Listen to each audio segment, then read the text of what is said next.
पालक चुरून घेऊन त्यामध्ये काही बेसिक मसाले घालून व ज्वारीचं पीठ टाकून एकदम टेस्टी असा नाश्त्याचा पदार्थ तयार होतो. चला मग बघूया रेसिपी. मी इथं हा पदार्थ बनवण्यासाठी 2 वाट्या पालक स्वच्छ धुवून चिरून घेतले आहे. पालकमधील पाणी वेगळं होईपर्यंत पालक चांगले हाताने क्रश करून घेतले आहे. आता यामध्ये काही सुके मसाले जसे 1 चमचा कुटलेले जिरे, धनेपूड, अर्धा चमचा हळद, लाल तिखट व हातावर थोडा ओवा क्रश करून टाकला आहे. तुम्हाला हवे असेल तर तुम्ही गरम मसाला व आमचूर पावडरही टाकू शकता. 1 चमचा आले लसूण हिरवी मिरची ठेचून टाकली आहे. 1 चमचा पांढरे तीळ टाकले आहेत व 2 वाट्या ज्वारीचं पीठ चाळून घेतलं आहे. ज्वारीच्या पिठात चिकटपणा कमी असतो म्हणून 2 चमचे बेसन पीठ टाकलं आहे. चवीपुरतं मीठ घालून सर्व जिन्नस चांगले मिसळून घेतले आहेत. पालकाच्या पाण्यात पीठ बऱ्यापैकी भिजलं जातं. आता यात थोडं थोडं पाणी घालून घट्ट असं पीठ मळून घ्यायचं.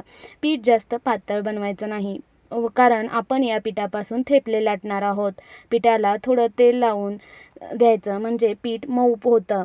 थेपले लाटण्यासाठी या पिठातून छोटा गोळा घेऊन दोन्ही बाजूनी पीठ लावून घ्यायचं व लाटण्याने गोलाकार लाटून घ्यायचं. ज्वारीचं पीठ जास्त चिकट नसल्यामुळे बाजूने लाटल्यावर थेपले चिरले जातात. त्यासाठी काय करायचं, एखादं झाकण किंवा डब्बा घ्यायचा व मधोमध प्रेस करून बाजूच्या कडा आपल्याला काढून घ्यायच्या आहेत. तुम्हाला हवं असेल तर तुम्ही असंही भाजू शकता, पण एकदम गोलाकार आला की एकदम दिसायलाही सुरेख दिसतात. आता गॅसवर पॅन गरम करून तेल लावून घ्यायचं व बनवलेला थेपला पॅनवर टाकून घ्यायचा.